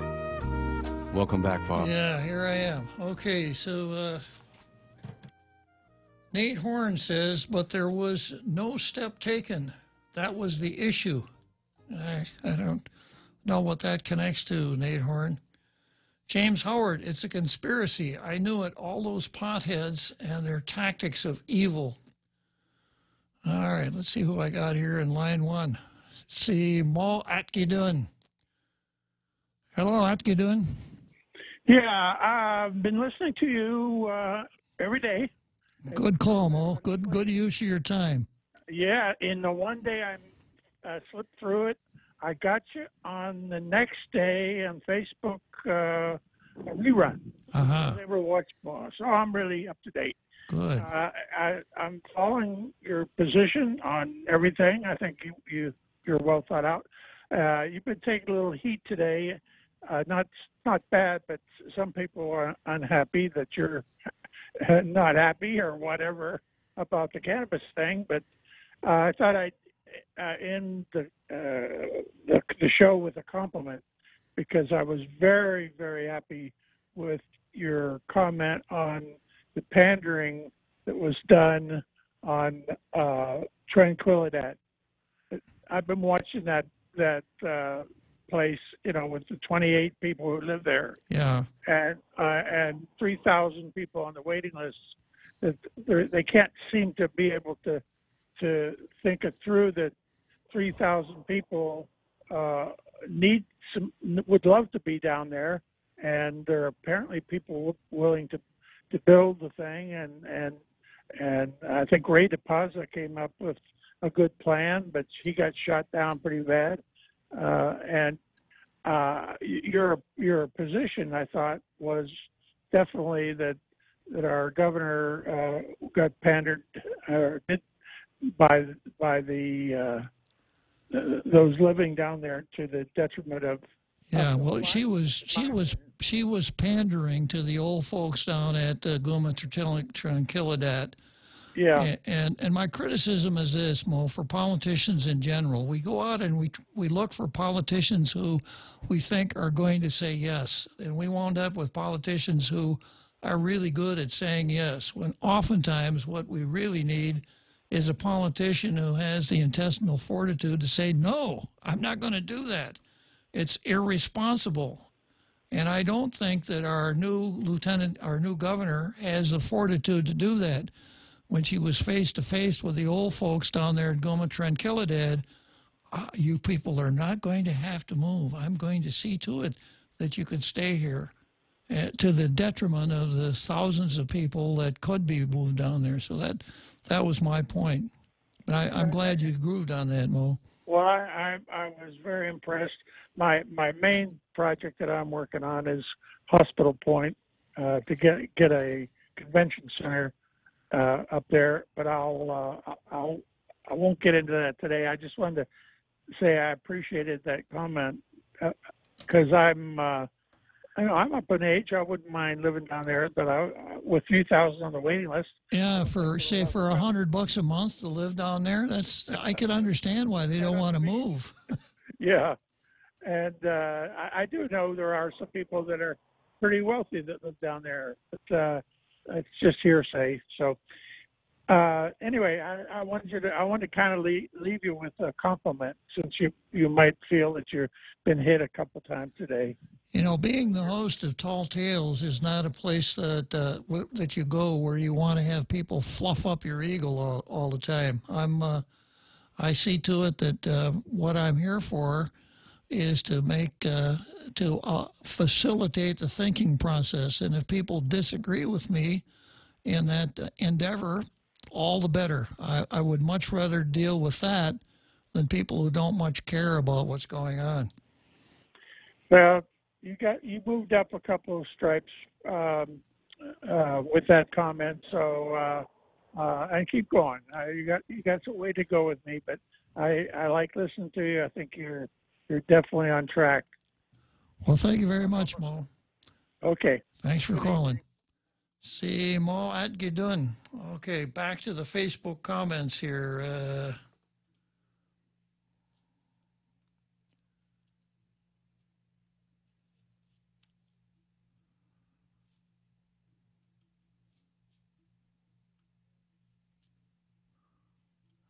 Where did I leave off here?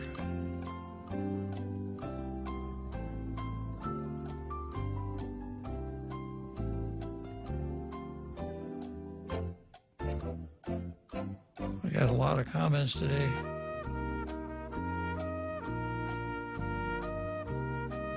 Okay, I think I left off with another Joe Cruz saying that my abracadabra magic won't work. And, of course, my rejoinder to that is, how do you know, another Joe Cruz? You haven't seen it yet. And then we've got Chris Abalencia, but it's okay. And then going on to another Joe Cruz, and then James Howard. You are correct. Cannabis is such evil. Did you know cannabis is directly related to zero? Oh, yeah, I did that one already.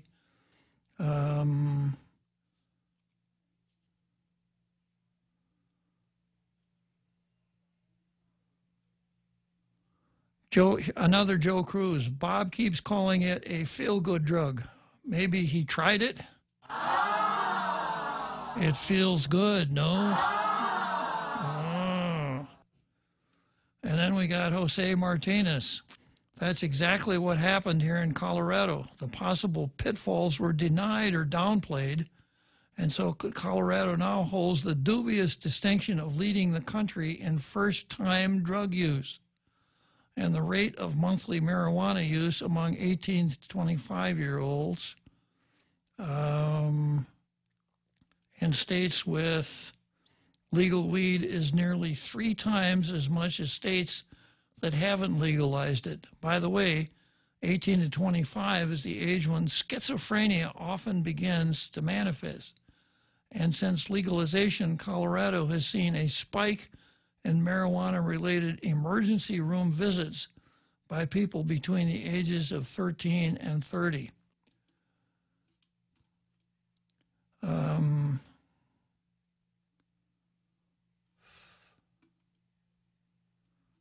Back to that, that's Jose.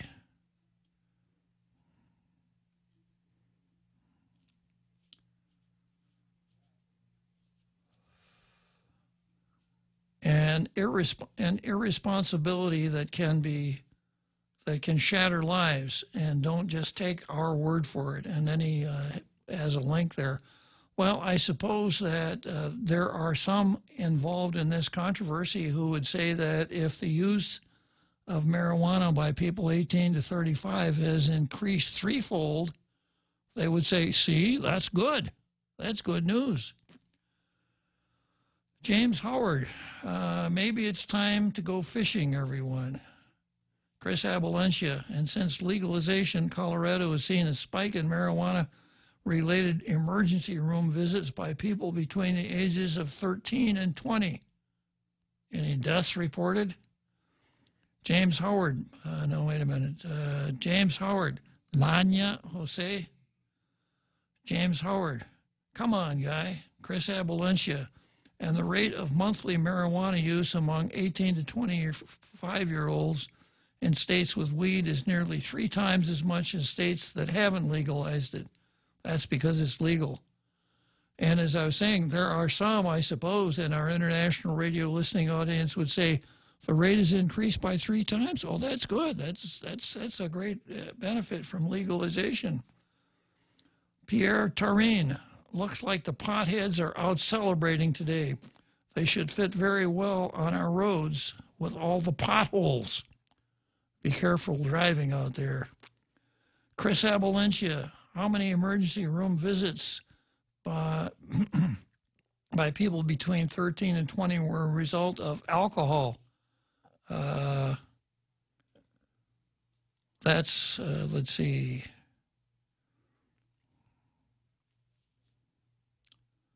I'm going on to the next one here. Pierre Tarin. Wait a minute. Jose Martinez. So many people afraid of discussion and contrary thought. The paranoia on display. And then Jose Martinez, a smiling face.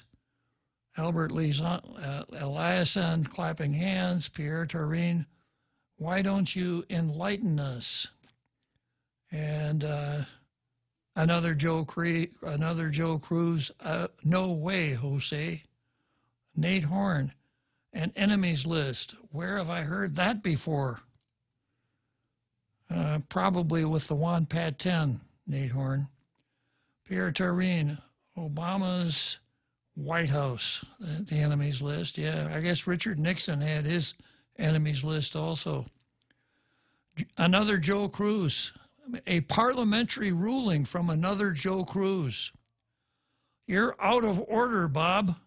Move to strike.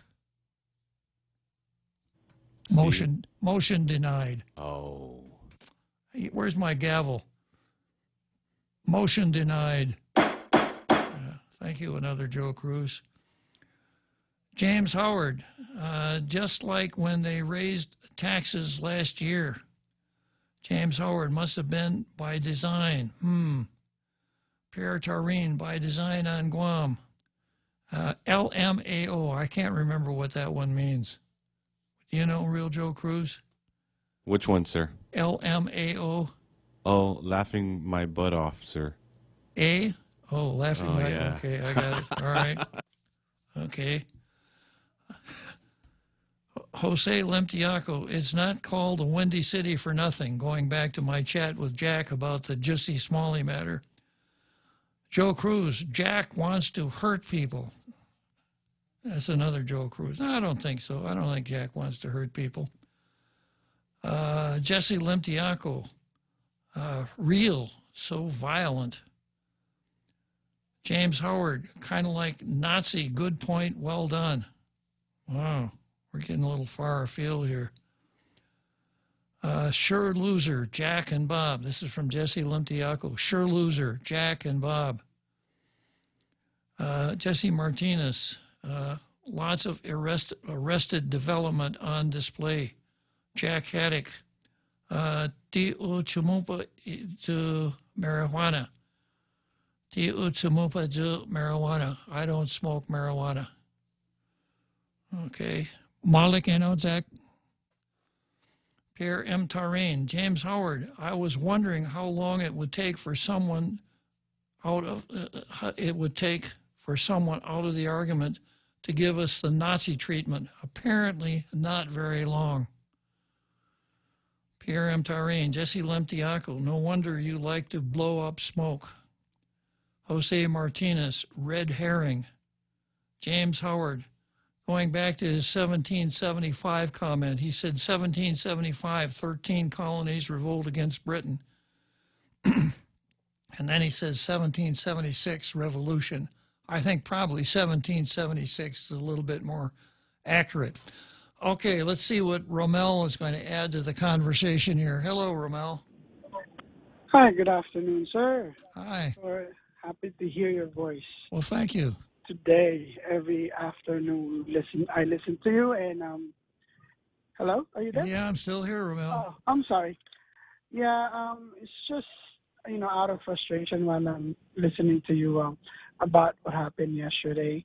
It's so unfair that they only had one public hearing.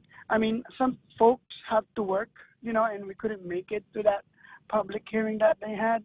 They should have at least gave a lot of chance for all of us here in Guam. I agree. The acceptability of what they were trying to do would have increased dramatically had they had more public hearings. That's the thing, they got to hear everything. I heard him this morning. I think was this morning. I heard it this morning that or the other day that they have that 10 days to write in whatever your comment, but not all of us have those time, but they should have at least give people of Guam more time to be able to speak their mind, to attend the public hearing. You know what I mean, right? It's I do. So frustrating that, before I was even here, I came from California, and I was young then when I came here to Guam to turn my life around, and now I have kids, and the reason why I stayed here for almost 25 years is because this is a place that you can raise a good kids or a family, unlike the one in the States. Uh-huh. We have these values here in Guam that traditional value, unlike in the States. And he's comparing us to Colorado. How big is Colorado? 1% is Colorado. It's not even for a whole of us. You know what I mean, right? I do. And it's just like they're rushing things. How are they going to tax this marijuana? They can't even catch the people who's not paying tax for the property tax. Or tobacco tax or income tax. Yeah. It's just so frustrating that, I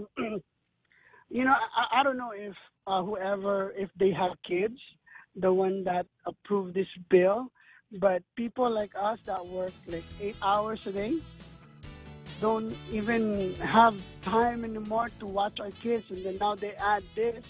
It's harder for us more to watch our kids. I agree, Rommel, and I'm really glad you called in. I'm right up against the break here for the home stretch. But, okay.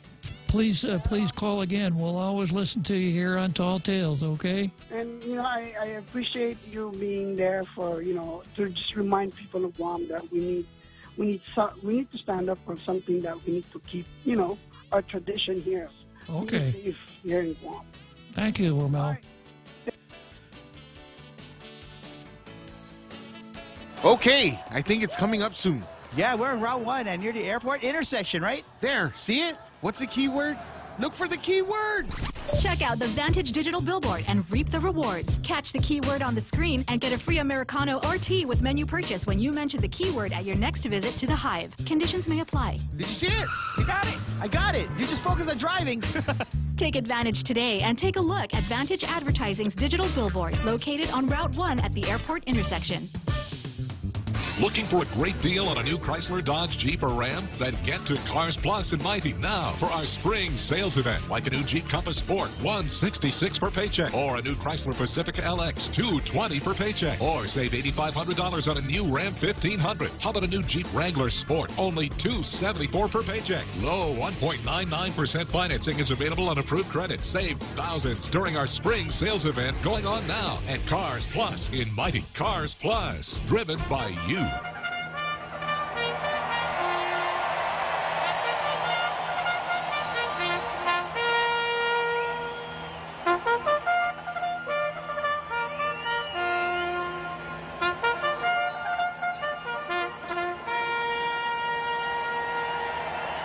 So here we go, the home stretch. I've got about 7 more minutes to wrap it up. I'm just going to keep going through my Facebook comments here. I've got a bunch of them.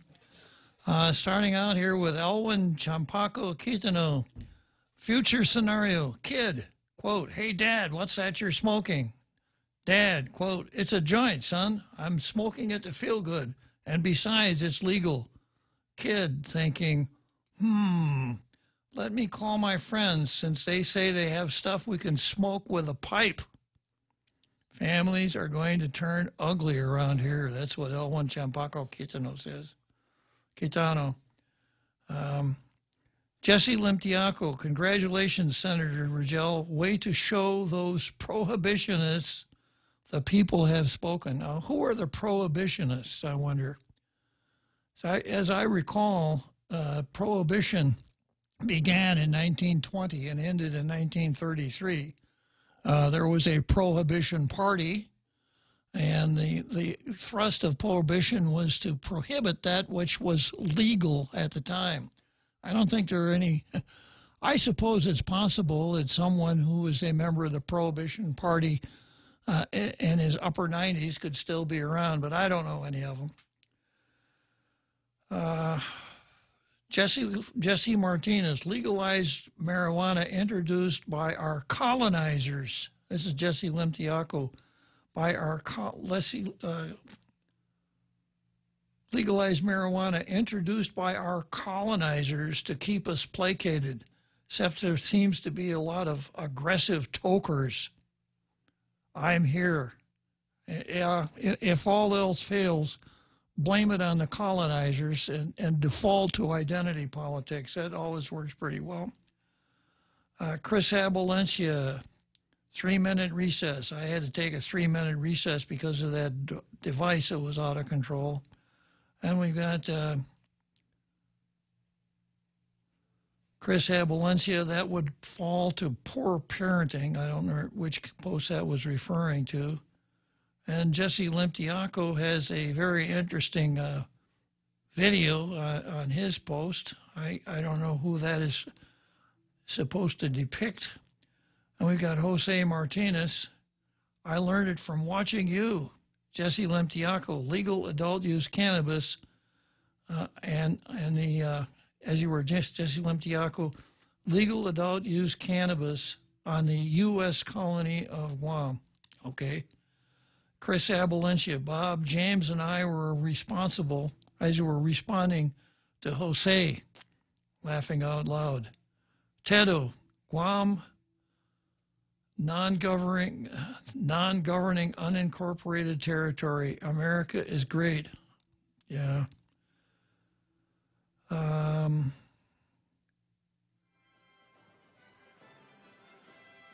Tedo, they rushed passage because senators who support Clint's bill. They knew 2 senators that support would not be on island today. Well, they could have waited till they came back then. I think that's where a lot of the angst comes from here, this rush to pass this bill. Going on, Jesse Limtiaco. Want to criminalize marijuana? Get elected. Joe Cruz, another Joe Cruz. Why are you so concerned about people who feel good? Is it hate or jealousy? Especially if they don't bother you. Why? Because, quote, you are salty about everything and everyone and all things that make people feel something good. Well, Nothing like a little ad hominem attack here to advance your argument a little farther, right? Tato Wahe, we island Indians are not taxable. Jesse Limtiaco, Bob, FYI, you are misreading our names. Well, okay, I won't read any more names today. It's the end of the program. We'll come back tomorrow. I suppose we'll have to talk a little bit about cannabis tomorrow, and I'll get back into the rest of my card. And I should have been able to fix the technical difficulties that made it so hard for me to do the Demi Ikotni today. So see you tomorrow.